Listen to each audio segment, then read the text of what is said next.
captivating depths of human stories and shared heritage.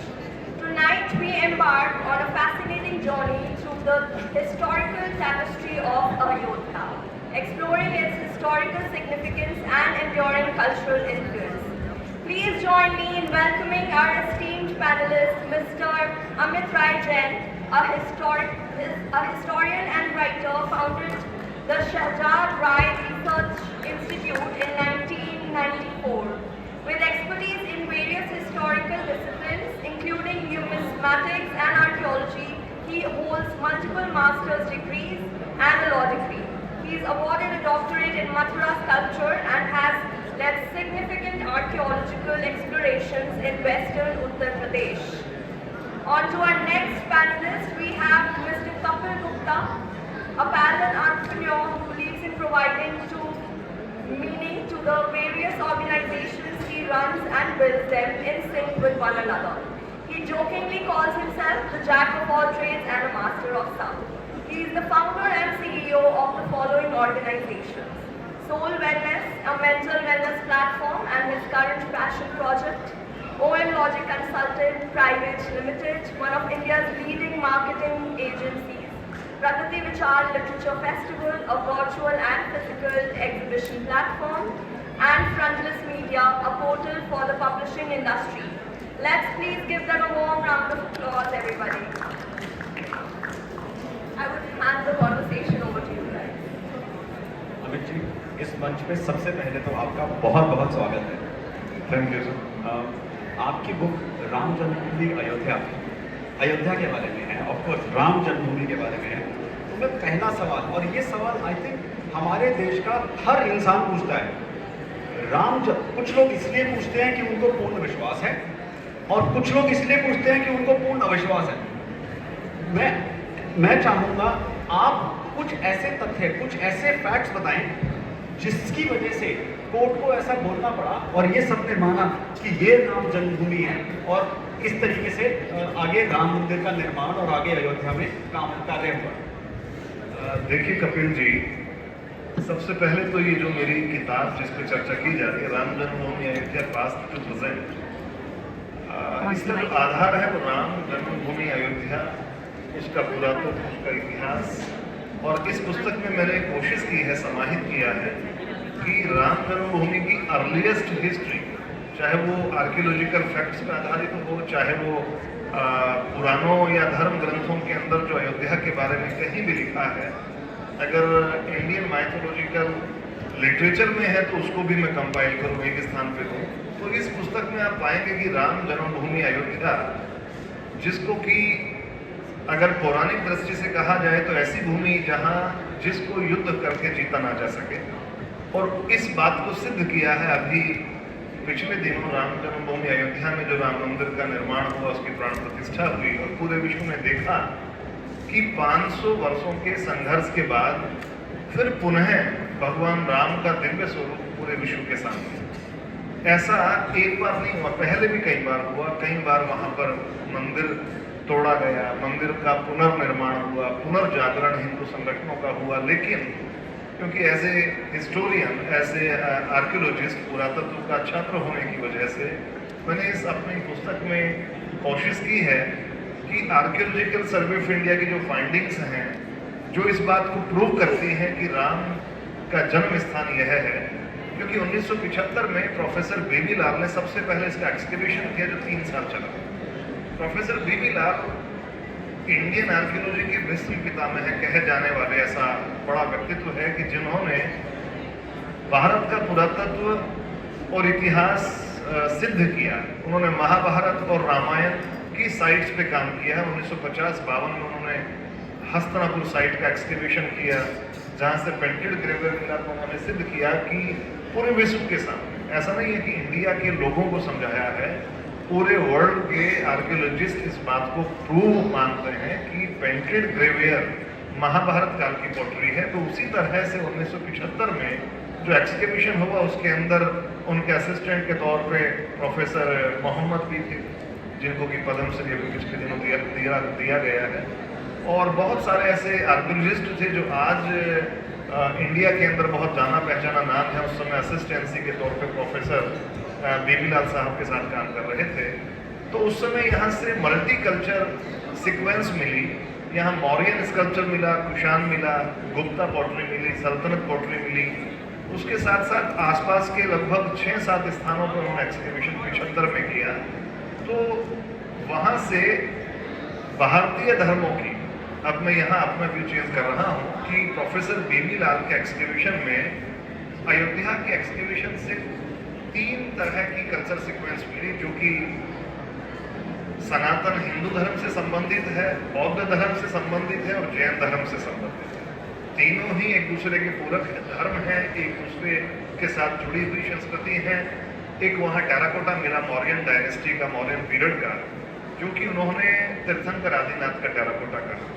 उसके बाद वहाँ बहुत सारी चीज़ें ऐसी मिली जो रिलीजियस रिस्पेक्ट को सिद्ध करती थी, लेकिन क्योंकि वो एक्सकैवेशन केवल कल्चर सीक्वेंस पता करने के लिए था, उसके बाद जब ये राम जन्मभूमि आंदोलन अपने उस स्तर पे पहुंचा कि जब पूरे देश के सामने एक सवाल खड़ा हुआ, एक संघर्ष की नौबत आई, तो उस समय न्यायालय के अंदर, कोर्ट के अंदर ये सब मामला पहुंचे और कोर्ट ने दखल इस मसले में दिया और कोर्ट ने भारत सरकार और उत्तर प्रदेश सरकार को कहा कि यहाँ की फाइंडिंग्स देखिए, यहाँ की कल्चर सीक्वेंस देखने के साथ साथ ये पता कीजिए कि यहाँ पर राम का अस्तित्व जैसी स्थिति थी भी या नहीं। उसके बाद जो फाइंडिंग्स हुई, जो एक्सकैवेशन हुआ, जहाँ पर 1992 में एक विवादित ढांचा था जिसको कार सेवकों ने ढहा दिया, और उस समय उसके मलबे में बहुत सारा स्कल्पचर मिला, बहुत सारी ऐसी चीज़ें मिली, टच स्टोन के ऐसे पिलर्स मिले 40 के करीब, जो इस बात को कह तो रहे थे कि ये उसी मंदिर का मलबा है जिससे इस मस्जिद का या इस स्थान का निर्माण हुआ है, इस विवादित ढांचे का निर्माण हुआ है। लेकिन ASI के द्वारा जो एक ऑफिशियल एक्सकैवेशन था, वो जब उत्तर प्रदेश के हाई कोर्ट ने आदेश दिया तब वहाँ एक्सकैवेशन हुआ और राकेश तिवारी जी, जो उस समय उत्तर प्रदेश आर्कियोलॉजिकल डिपार्टमेंट के डायरेक्टर थे, उन्होंने उस दायित्व को निभाया। उसके बाद BR मनी, जो कि आजकल नेशनल म्यूजियम इंस्टीट्यूट के डायरेक्टर हैं, VC हैं, और उनके साथ एक बड़ी टीम। एक सवाल भी पैदा हुआ कि राम और राम के अस्तित्व को ढूंढना है, तो जो मुस्लिम यानी कि जो दूसरा पक्ष था, उन्होंने सवाल पैदा किया, खड़ा किया कि इस एक्सकैवेशन में अगर एक्सपर्ट्स हैं वो एक ही जाति के या हिंदू ना होकर के उसमें मुस्लिम भी होने चाहिए, तो उसमें आधे मुस्लिम और आधे हिंदू जो मजदूर थे, जो सैकड़ों की संख्या में थे, उसके अंदर भी आधे हिंदू आधे मुसलमान रखे गए। तो ये हिंदुस्तान के इतिहास में पहला ऐसा एक्सकैवेशन है जो कि रिलीजियसली और देश के इतिहास के लिए बहुत महत्वपूर्ण रहा और अनबायस्ड था, जिसके अंदर कोई गुंजाइश नहीं थी इस बात की कि इसमें कहीं कोई घपला होगा या कोई बायस्ड होकर के कुछ चीज़ें रख दी जाएंगी। और प्रतिदिन यानी कि डेली एक्सकैवेशन की रिपोर्ट्स दिल्ली हेड ऑफिस को भेजनी होती थी। तो सबसे अच्छी बात ये हुई कि विष्णु हरि इंस्क्रिप्शन गहडवाल डायनेस्टी के राजा गोविंद चंद्र देव का मिला, जिसके अंदर देवनागरी लिपि में 9th सेंचुरी का स्कल्पचर था। एक शिलालेख था, उस शिलालेख में स्पष्ट ये उल्लेख था कि यह स्थान विष्णु के अवतार का जन्म स्थान है और इस स्थान पर इस मंदिर का पुनर्निर्माण भगवान को समर्पित करने के लिए इस वंशावली के राजाओं ने निर्मित किया, जो इस बात को सिद्ध करता है कि यह स्थान वही है। विष्णु हरि इंस्क्रिप्शन जो शिलालेख है वो, क्योंकि आपका सवाल कपिल जी ये है कि कैसे ये सिद्ध हुआ कोर्ट में और कैसे इस बात को माना गया, तो लिटरेरी सोर्सेज से अलग आर्कियोलॉजिकल सोर्सेज और आर्कियोलॉजी के अंदर भी एक इंस्क्रिप्शन मिलना बहुत बड़ी बात है। वो इंस्क्रिप्शन आज भी सुरक्षित है, म्यूजियम के अंदर है, और जो चीज़ें वहाँ पे एक विवादित ढांचा ढहाने के बाद वहाँ मिली थी वो भी अयोध्या के म्यूजियम में, अयोध्या के फैजाबाद यूनिवर्सिटी के म्यूजियम में, रामायण म्यूजियम में है। और इस किताब में उसको मैंने सिलसिलेवार प्रस्तुत किया है। इस पुस्तक में राम जन्मभूमि अयोध्या पास्ट टू प्रेजेंट में मैंने कोशिश की है कि भगवान राम के इस मंदिर के अस्तित्व को सिद्ध करने जैसी चीज़ें यहाँ पर बताई जाए। बहुत सही। हर किसी को ये किताब पढ़ के अपनी शंका, अपना डाउट ज़रूर क्लियर करना चाहिए कि ये राम जन्मभूमि सिद्ध कैसे हुआ और कोर्ट ने ऐसा रूलिंग दिया, तो कोर्ट ने ऐसा रूलिंग क्यों दिया और यहाँ पर राम मंदिर का निर्माण कैसे हुआ। अब पास्ट से थोड़ा प्रेजेंट पे आते हैं। तो अभी हमने पूछा कि ये राम जन्मभूमि पे कैसे निकला, कोर्ट ने क्या किया, मगर आज अयोध्या बिल्कुल बदल गया, बिल्कुल बदल गया है। मेरे ख्याल से आज हमारे देश का सबसे प्रोमिनेंट जो टूरिस्ट डेस्टिनेशन होगा वो अयोध्या होगा। तो आप कुछ उसके विषय में बताएंगे?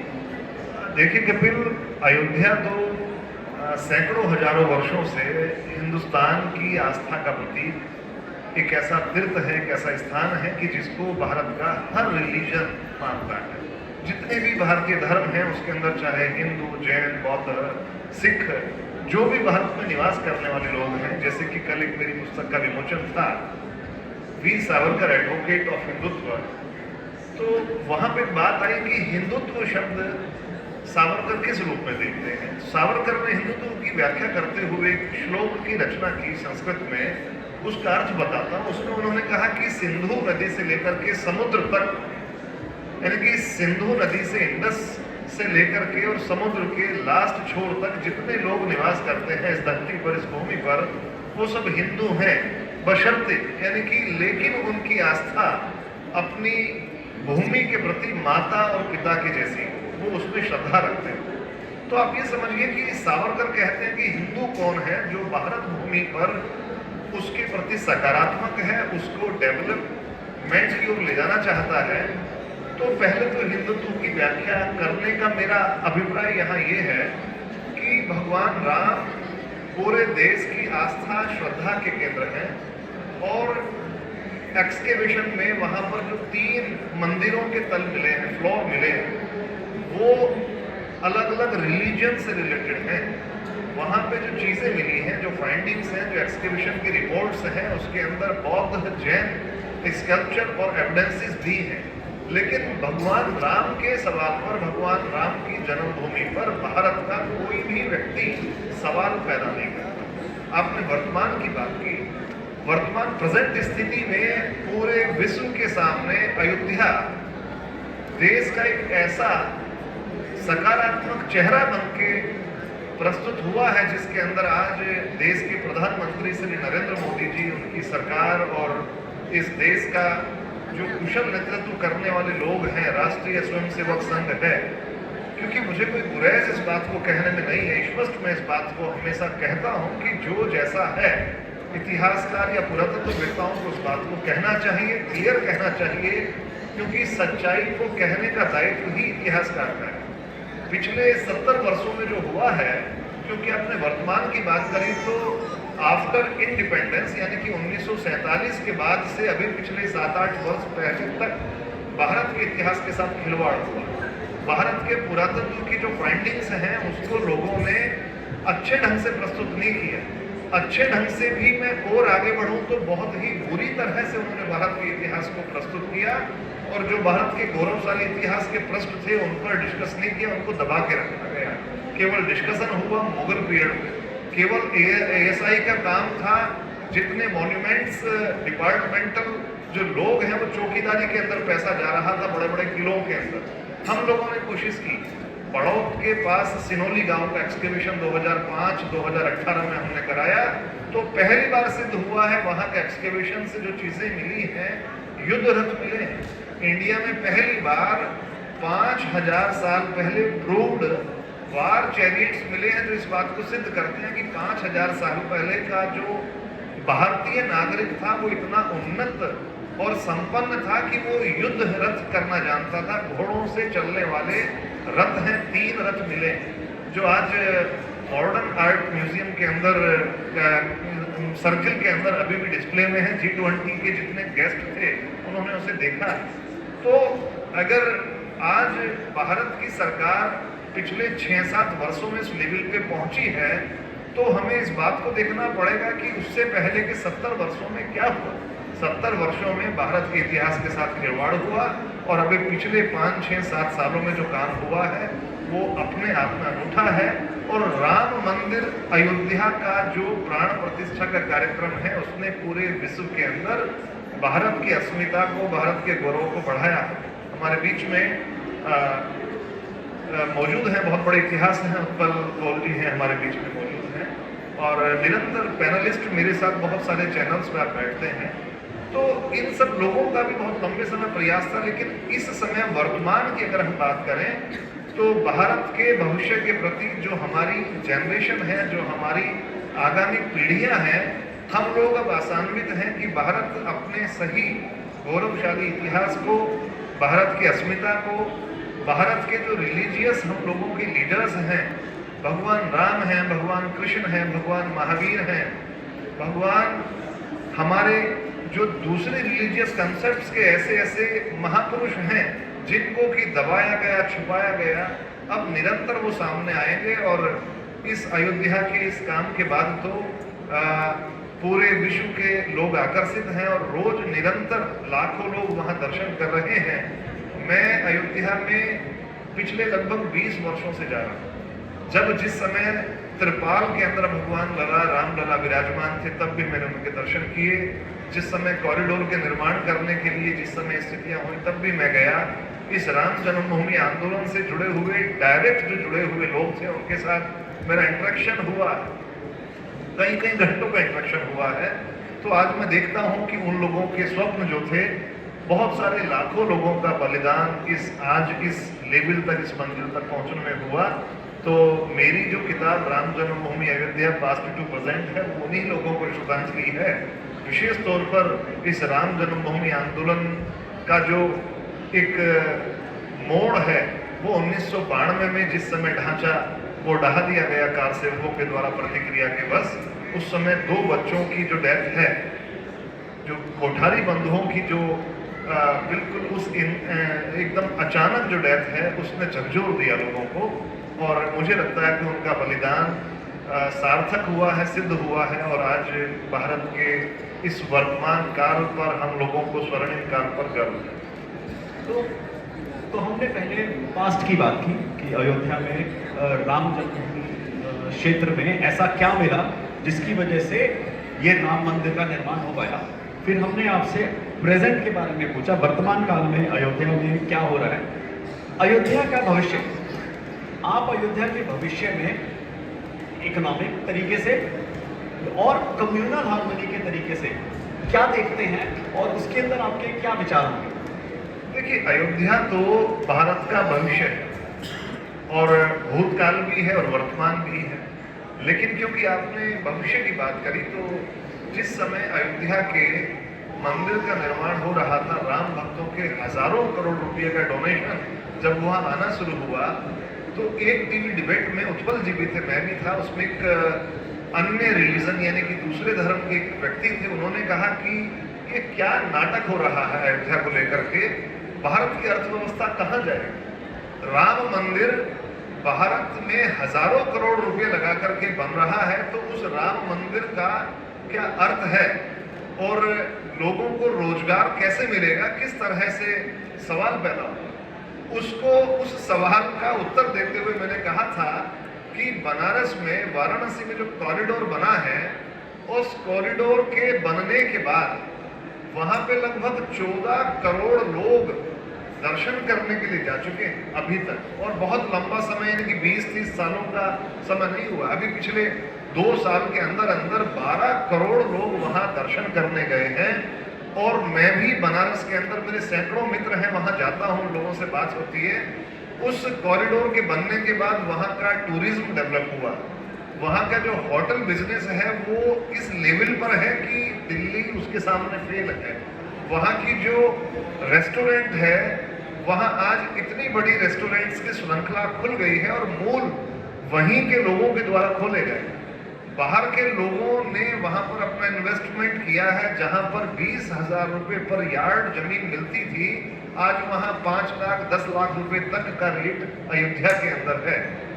अयोध्या से अलग मैं बनारस की बात करूं, बनारस के अंदर है।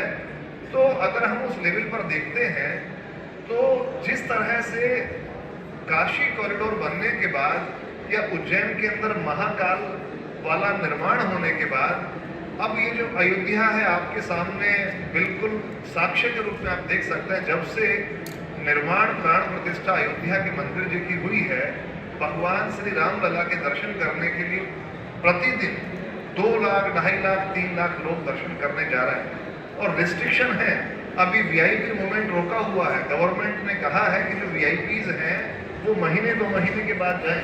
जब ये ओपन होगा तो पूरे विश्व से जब लोग आने शुरू होंगे, अयोध्या का जो स्वरूप बदला है बिल्कुल एक तरीके से आप देख सकते हैं कि पूरी तरह से चेंज है।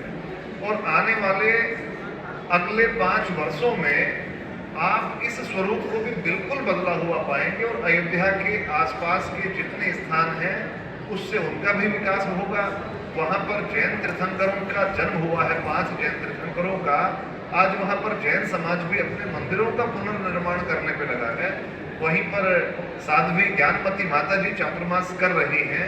तो आप ये देखिए कि एक भगवान राम के प्राण प्रतिष्ठा होने के बाद जितने भी रिलीजियस सेक्ट हैं वहाँ पर जिस प्रकार से देश की राजधानी दिल्ली में अपने दूतावास अन्य देश बना रहे हैं, उसी तरह से अयोध्या के अंदर जितनी भी कम्युनिटीज हैं अपने सेंटर्स स्थापित कर रही हैं, क्योंकि उनके जो रिलीजियस सेक्ट के हेड हैं उनके पास उस कम्युनिटीज के लोग जाकर के उन्होंने कहना शुरू कर दिया है कि हम अयोध्या जाएंगे, कहाँ ठहरेंगे।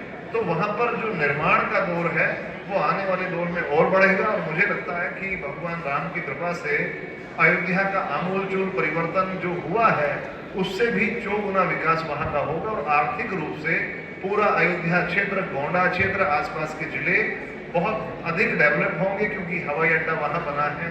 अभी और भी डेवलपमेंट्स होने हैं। तो मेरी इस किताब का भी एकमात्र उद्देश्य यही है कि राम जन्मभूमि अयोध्या की सही हिस्ट्री, सही इतिहास और राम जन्मभूमि आंदोलन से जुड़े हुए लोगों की जो उस टाइम के हीरोज हैं उनको लोग जान सकें, पहचान सकें। मेरा अगला सवाल आपसे है, आपने अपनी नई किताब के बारे में सावरकर एडवोकेट ऑफ हिंदुत्व की बात करते हुए आपने हिंदुत्व की बात की। हिंदुत्व को बहुत लोग आजकल एक नेगेटिव, एक नकारात्मक सोच के तरीके से दिखते हैं। तो हम उसके बारे में आप अपने कुछ विचार बताएं। देखिए, सबसे पहली बात तो कि हिंदुत्व को लोगों ने सही अर्थों में समझा नहीं। एक नैरेटिव पिछले 70 वर्षों से लोगों के दिमाग में भरा जा रहा है। और इस कदर, क्योंकि जब 3 पीढ़ी या 2 पीढ़ी एक लिटरेचर को पढ़ती है और बचपन से जो उनको सिलेबस दिया गया है उसके अंदर हिंदू, अब फिल्मों का नैरेटिव देखिए, फिल्मों के अंदर अगर कोई हिंदू साधु बाबा है तो या तो वो व्यभिचारी होगा। अब चेंज हुआ है, यानी कि नैरेटिव जो है उसके कुचक्र में हमारे लोग फंसे थे। लेकिन हिंदुस्तान अब अपने स्वर्णिम काल में है और आने वाले समय में हिंदुत्व के सवाल को लेकर जो क्योंकि हिंदू समाज भी हिंदुत्व के सवाल पर अपने को पीछे पाता था। कई बार टीवी डिबेट्स में या यूनिवर्सिटीज के अंदर जब सवाल हिंदुत्व पे आता था तो जो हिंदू समाज के पुरोधा हैं या हिंदुत्व के प्रति आग्रह रखने वाले लोग हैं उनको लगता था कि अगर यहाँ मैं बोलूँगा तो लोग एक समूह मेरे पीछे लग जाएगा। और ऐसा हुआ भी है। इंडिया के अंदर बहुत सारे लिटरेचर से जुड़े हुए लोग, साहित्यकार लोग, फिल्मकार जो कि हिंदुत्व को या हिंदूवादी मानसिकता पे काम करने वाले लोग थे, उनको ट्रोल किया गया, उनके ऊपर हमले हुए, उनके ऊपर बहुत सारे ऐसे आरोप लगा दिए गए। लेकिन आज क्योंकि सरकार ने उस परिदृश्य को चेंज किया है, जो नैरेटिव पिछले 60-70 वर्षों में गढ़ा गया था उसके लिए सही जवाब सामने आए हैं। अभी एक बुक सामने आई, tryst with Ayodhya. Tryst with Ayodhya Balbir Punj ji ने लिखी है। आज वो आने वाले थे लेकिन उनका क्योंकि शारीरिक कुछ प्रॉब्लम थी, बुखार हुआ, उस वजह से नहीं आ पाए। ट्रिस्ट विद अयोध्या पुस्तक में बहुत सारे ऐसे रेफरेंसेस हैं जिसके आधार पे उन उत्तर यानी कि उन सवालों के उत्तर दिए गए हैं कि जो नैरेटिव्स पिछले 70 वर्षों में डेवलप किए गए और उनको सरकारी आश्रय भी प्राप्त था। ऐसे लोग, वैचारिक समूह के लोग, जितने सरकारी संस्थान थे, जितनी बड़ी यूनिवर्सिटीज थी, उनको गवर्न करते थे। लेकिन अभी बहुत सारे चेंजेस हुए हैं। नैरेटिव को तोड़ने का काम हम सभी लोगों को करना है, इतिहासकारों को करना है, क्योंकि पुस्तकों के अंदर सही जानकारी मिलनी चाहिए, तथ्यगत जानकारी आनी चाहिए। अभी पिछले 4-5 सालों में ICHR इंडियन हिस्टोरिकल रिसर्चेस जो करने वाले लोग हैं, जो रिसर्च स्कॉलर्स हैं, उनको जो फेलोशिप दे रही है, उसके अंदर बहुत छांट करके, बहुत सावधान होकर के काम कर रहे हैं। क्योंकि पिछले 60-70 सालों में जितना काम हिस्टोरिकल बैकग्राउंड पे रिसर्चेस का हुआ, वो सब ऐसा हुआ कि जो भारत के प्रति या भारत के समृद्ध प्राचीन इतिहास के प्रति निराशाजनक था। अब लेकिन नैरेटिव चेंज होने का काम हो रहा है। उसके अंदर वहाँ के पैनल में, वहाँ के जो चयन करता है, उसके अंदर ऐसे लोग मौजूद हैं, बैठे हुए हैं, जो ध्यान से इन चीज़ों के ऊपर रिसर्च कर रहे हैं। और अभी ICHR ने एक बृहत्तर भारत योजना भी, भारत के इतिहास के पुनर्लेखन की योजना भी चालू की है। Indira Gandhi national centre of art, Delhi university, बहुत सारे ऐसे संस्थान हैं जो भारत के सही इतिहास को सामने लाने का प्रयास कर रहे हैं। हमारे बीच में श्री दीपक जी बैठे हुए हैं सामने। आज इनकी एक किताब आई इंडिया के हिस्टोमैप पे, यानी कि पूरे इंडिया की सबसे बड़ी समस्या क्या है भारत के इतिहास और संस्कृति की, कि भारत की जो काल तिथि है, यानी कि जो एक कल्चर सीक्वेंस है, उसको लिखने का, उसको निर्धारित करने का काम फॉरेनर्स ने किया, ब्रिटिशियंस ने किया। मैं ऐसा नहीं कहता, ब्रिटिशियंस ने भारत की संस्कृति, भारत की उन्नति या भारत की इतिहास के लिए बड़ा काम किया। उन्होंने सबसे पहले ASI की स्थापना की, कनिंघम, मार्शल, फ्यूरर, उन लोगों का जो काम है मार्वलस है। उन्होंने भारत की वंशावली दी, भारत की भाषाओं को पढ़ा, भारत की लिपियों को पढ़ा। उन्होंने भारत के अंदर ब्राह्मी लिपि, खरोष्टी लिपि, ग्रीक लीजेंड को पढ़ा। लेकिन जो कल्चर सीक्वेंस है, उसके जो तिथि क्रम है, वो बड़ा गड़बड़ वाला है। उस गड़बड़ को दूर करने के लिए आदरणीय भाई साहब सामने बैठे हुए हैं। इन्होंने आज एक किताब की रचना की, आज उसका विमोचन बालमुकुंद पांडे जी ने किया है। उस पुस्तक में इन्होंने भारत की सही तिथि क्रम दिया है, उसके अंदर जितनी भी वंशावली है वो प्रस्तुत की है। तो मुझे लगता है कि जो, और इनका काम कोई 2 दिन या 2 साल का नहीं है, पिछले 40 वर्षों से काम कर रहे थे। आदरणीय अशोक सिंघल जी के साथ मिलकर के काम कर रहे थे। लेकिन अब वो सही समय, हाई टाइम है कि जब सब चीज़ों को कंपाइल करना चाहिए, और भारत सरकार इस काम को बखूबी कर भी रही है। और इतिहास के क्षेत्र में जो विद्यार्थी हैं, अनुसंधान करने वाले हैं, उन लोगों ने अपना काम बहुत बखूबी निभाया है। और आने वाले 4-5 वर्षों में बहुत एक अच्छी श्रृंखला इतिहास की और शोध की और पुरातत्व की सामने। तो मेरा आपसे अगला सवाल ये है कि जैसा आपने बात किया, हिंदुत्व अपने आप में उन लोगों के बारे में है जो अपनी धरती को अपने माँ बाप की तरह माने या अपनी धरती में भगवान देखें। इसी थॉट पे आप राम के बारे में, हिंदुइज्म के या हिंदुओं के बियॉन्ड बाकी धर्मों में राम की सिग्निफिकेंस भारत के लिए, हिंदुओं के लिए नहीं, राम की सिग्निफिकेंस भारत के लिए पे क्या बोलेंगे? देखिए, मैं पहले भी इस बात का उल्लेख कर चुका हूँ कि भगवान राम ऐसा नहीं है कि केवल हिंदू। सबसे पहले हिंदुत्व को समझने की जरूरत है। जो भारत में भारत की उन्नति के लिए मानसिकता रखने वाले और अपनी धरती के प्रति, पृथ्वी के प्रति श्रद्धा और ईमानदारी रखने वाले लोग हैं, वो हिंदू हैं। तो हिंदू कोई एक रिलीजियस या धार्मिक नहीं, हिंदू तो एक जीवन शैली को अपनाए हुए लोग हैं, सकारात्मक मानसिकता के लोग हैं। और भगवान राम को लेकर के जितना लिटरेचर भारत के अंदर रचा गया, उससे बहुत बड़ी संख्या में लिटरेचर एशिया की दूसरी कंट्रीज में। मैं अभी कंट्री की बात करूं तो कंबोडिया में अभी हो गया है, 6-7 दिनों का मेरा टूर था, अध्ययन के लिए मैं वहाँ गया था। कंबोडिया में जाकर के मैंने देखा है कि वहाँ 2000 टेम्पल अभी भी बिखरे हुए पड़े हुए हैं। और वहाँ पे अंगकोर वाट टेम्पल का जिस दिन मैं गया, उसी दिन विश्व का 8वां आश्चर्य इसको घोषित किया गया था, क्योंकि सरकारी टूर था, गवर्नमेंट के रोल पर मैं था। तो कंबोडिया के अंदर उस अंगकोर वाट टेम्पल के दोनों तरफ रामायण और महाभारत के इतने बड़े पैनल हैं जो कि लगभग 1200 साल पुराने हैं। उन पे फॉरेनर्स काम कर रहे हैं। उससे आगे बढ़िए आसपास की कंट्रीज में, आप थाईलैंड की बात कीजिए तो थाईलैंड के अंदर रामायण का जो मंचन होता है वो वहाँ के कल्चर के साथ मिल करके होता है। कंबोडिया के अंदर खमेर कल्चर, खमेर संस्कृति के लोग राम और राम के अवतार विष्णु को अपना आराध्य मानते हैं। दूसरी तरफ और बहुत सारे कंट्री ऐसे हैं कि जो राम की सिग्निफिकेंस की बात अगर आप कर रहे हैं तो मानते हैं, लेकिन भारत में एक ऐसा दौर रहा। मैं एक इंसिडेंट बताता हूं कि सुप्रीम कोर्ट में राम सेतु का मामला गया। राम सेतु का जब डॉक्टर सुब्रमण्यम स्वामी मेरे अच्छे मित्रों में हैं, एक बार जहां से मैं आता हूं बड़ौद से, वहां वो एक कार्यक्रम में मेरे बुलावे पर आए। जब हम बैठे हुए तो उन्होंने कहा कि राम सेतु पे केंद्र सरकार ने हलफनामा दिया है कि राम थे भी या नहीं, इस उनके अस्तित्व को लेकर के सवाल है। अगर राम थे ही नहीं या उन पे क्वेश्चन मार्क है तो राम सेतु का कोई सवाल पैदा नहीं होगा। जब ये बात हम लोगों के सामने आई तो मैंने कहा भाई, राम के अस्तित्व पे अगर भारत में सवाल होगा तो बड़े शर्म की बात हम सभी लोगों के लिए है, क्योंकि भारत के जो प्रारंभिक सिक्के हैं, भारत की जो प्राचीनतम मुद्राएं हैं, न्यूमिस्मेटिक स्टडीज भी मैंने की है, तो भारत के जो पंचमार्क कॉइन्स हैं उसमें मौर्यन डायनेस्टी के 5 सेंचुरी BC 2500 साल पुराने सिक्कों पर एक फिगर मिलती है, उसमें 3 ह्यूमन फिगर कॉइन, उनको एलन ने कहा। एलन क्योंकि फॉरेन के थे, उन्होंने उसको 3 ह्यूमन फिगर कॉइन कह करके निपटा दिया। लेकिन जब हमने कहा कि बीच में माता सीता है, इधर लक्ष्मण है, इधर राम है, 3 ह्यूमन फिगर के अंदर एक लेडी फिगर खड़ी है और राम वन गमन मुद्रा में, तो एक सुप्रीम कोर्ट में हमने उस समय भारत का प्राचीनतम सिक्का भी दिया।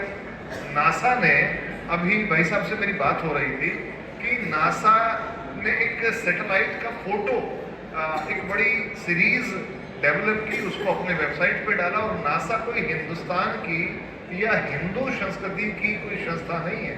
नासा तो इंटरनेशनल एक ऐसी स्थापित संस्था है कि जिन्होंने काम किया, और नासा ने भारत के धनुष कोटि से लेकर के और श्रीलंका के उस पार तक एक रचना, यानी कि उन्होंने कहा कि ये मैन मेड रचना है, संरचना है, और वहाँ पत्थरों का जो पुल है वो दिख रहा है अलग अलग जगह, कहीं नदी समुद्र के अंदर है, कहीं ऊपर है, तो आज भी वो एग्जिस्ट करता है, नासा ने कहा। तो राम की जो सिग्निफिकेंस है वो हमेशा से रही है, रहेगी। जिस प्रकार से मैं और आप यहाँ बैठे हुए एक दूसरे को महसूस कर सकते हैं, एक दूसरे को फील कर सकते हैं, उसी तरीके से भगवान राम का अस्तित्व हमेशा है और रहेगा। उसको सिद्ध करने के लिए हमें जरूर अपने पुरातात्विक प्रमाण, उसकी सीक्वेंस, उसकी चीजें सब एक जगह इकट्ठा करनी चाहिए। भगवान राम से रिलेटेड कुषाण पीरियड के टेराकोटा झज्जर के गुरुकुल, आर्य गुरुकुल के अंदर मौजूद है। अगर देखने हैं तो मैं देख चुका हूँ, उस पर काम हुआ है, फॉरेन के लोगों ने काम किया है।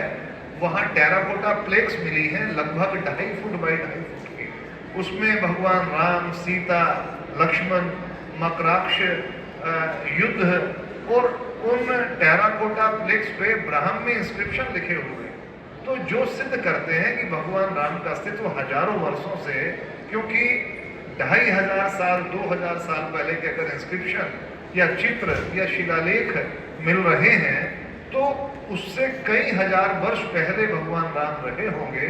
क्योंकि भगवान राम केवल कहानी नहीं है, भगवान राम केवल कथा नहीं है, भगवान राम केवल किंवदंतियों के अंदर नहीं है, भगवान राम देश का, भारत का एक आदर्श महापुरुष है, और उन्हें एक आदर्श के रूप में प्रारंभ से पूरा देश दुनिया मानती है। और इस राम जन्मभूमि पर बने मंदिर ने, प्राण प्रतिष्ठा ने पूरे विश्व के सामने भारत की संस्कृति, भारत के कल्चर, भगवान राम के अस्तित्व को सिद्ध किया है। और आने वाले समय में आप देखेंगे कि भारत के अगर कोई कंट्री गेस्ट आएंगे, अगर अमेरिका के राष्ट्रपति भी आएंगे, वो भगवान राम के मंदिर में भगवान राम लला की मूर्ति को माथा टेकने के लिए जाया करेंगे। वो दिन दूर नहीं है।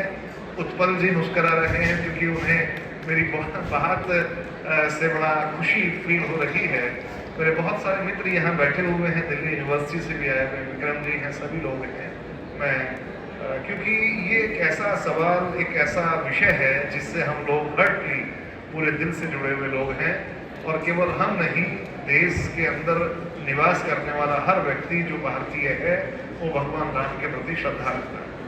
और ये भगवान राम अगर एक आस्था का सवाल है तो हमें लगता है 22 जनवरी को जो हमने देखा, सिर्फ वो लोग नहीं जो हिंदुत्व को पूरे तरीके से फॉलो करते हैं, सिर्फ वो लोग नहीं जिनको हम रैडिकल हिंदुइस्ट कहते हैं, वो नॉर्मल लोग जो शायद कभी भी किसी भी चीज़ को सेलिब्रेट करने में, शायद कभी भी किसी भी चीज़ में ज़्यादा बाहर निकलने में विश्वास नहीं रखते, उन सब लोगों ने खुल के पूरे सपोर्ट के साथ में 22 जनवरी को जब रामलला का स्थापन हुआ, उसको दिवाली से ज़्यादा, मैं कहूँगा दिवाली से ज़्यादा मनाया।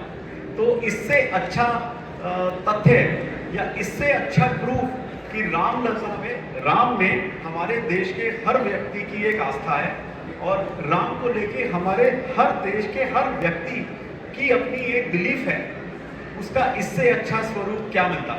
तो इसके साथ में ही हम इस सेशन के तकरीबन अंत में आ गए हैं। अगर किसी का कोई सवाल हो, जी प्लीज। कोई माइक दे।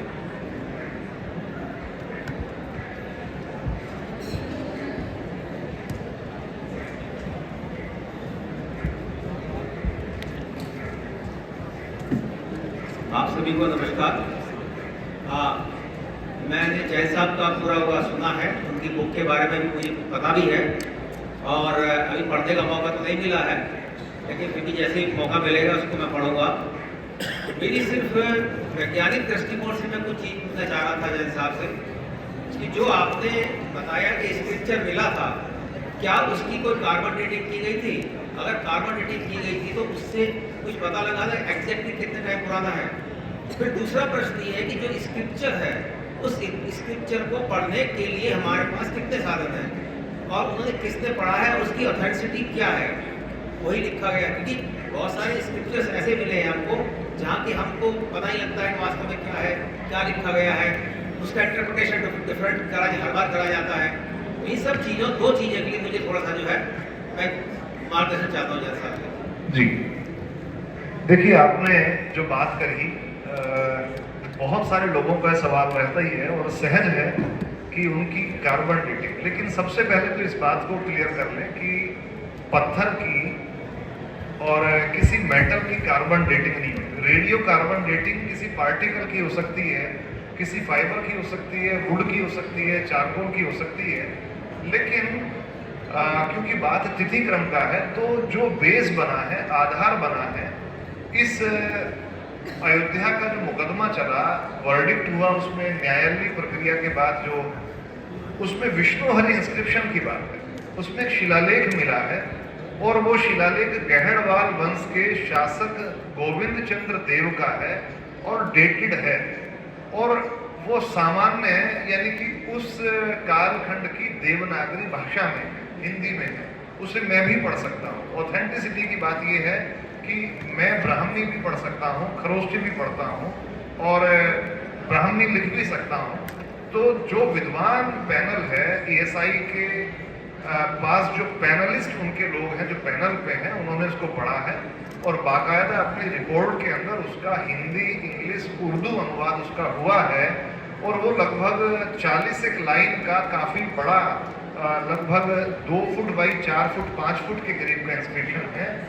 उस शिलालेख के अंदर स्पष्ट उल्लेख है कि यह वही स्थान है जहाँ पर विष्णु के अवतार का, भगवान का जन्म हुआ और इस स्थान पर मैं, यानी कि गोविंद चंद्र देव, अपनी विरुदावली, अपनी वंशावली लिखी।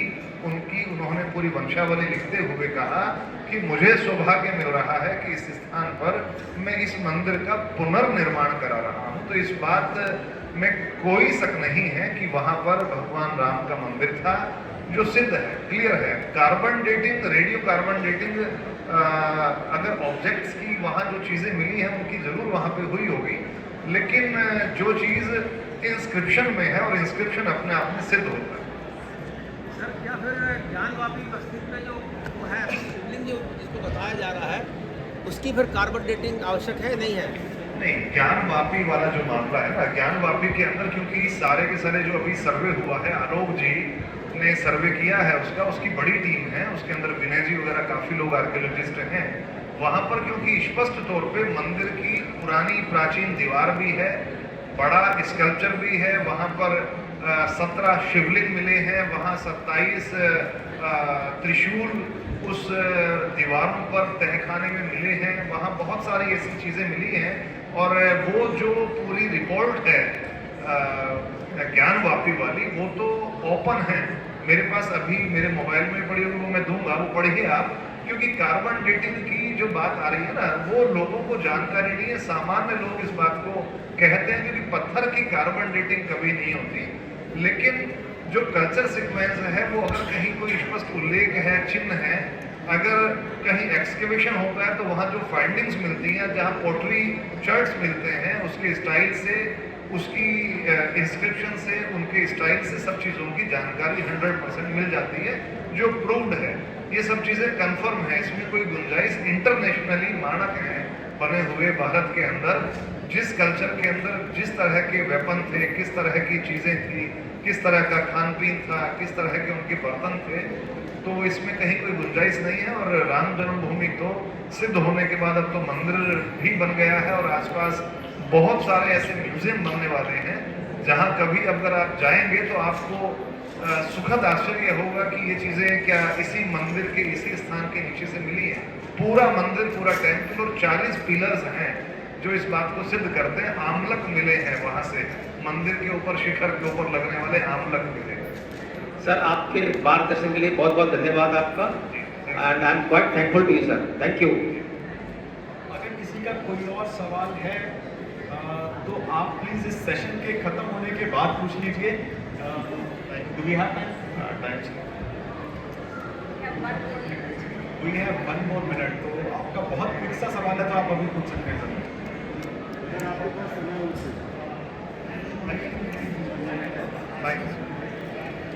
नमस्ते अमित भाई जी।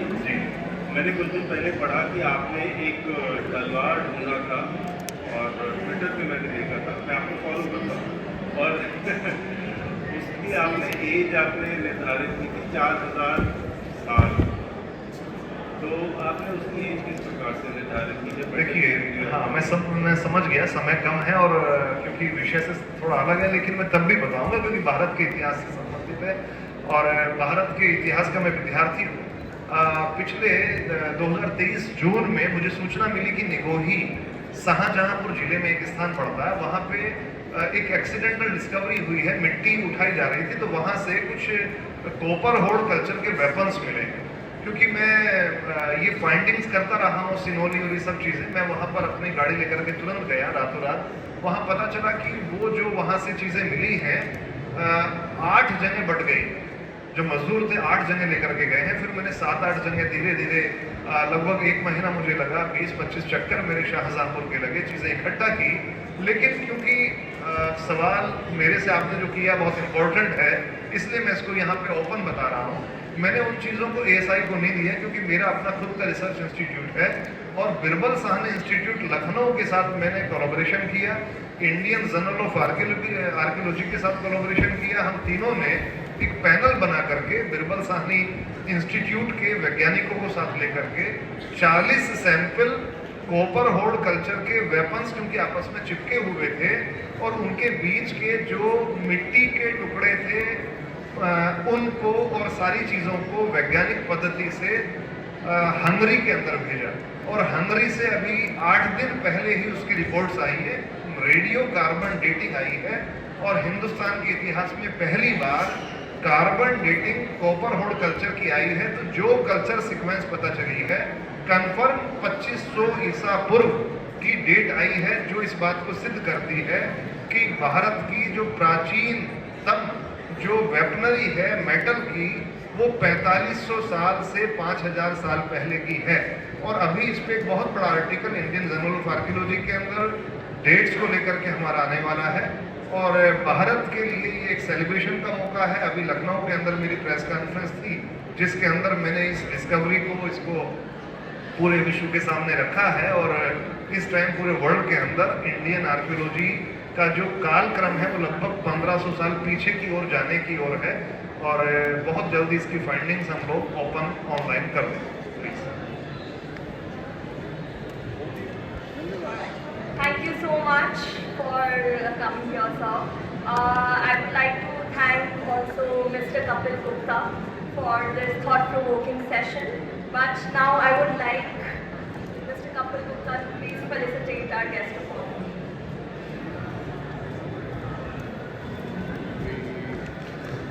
Please give a huge round of applause.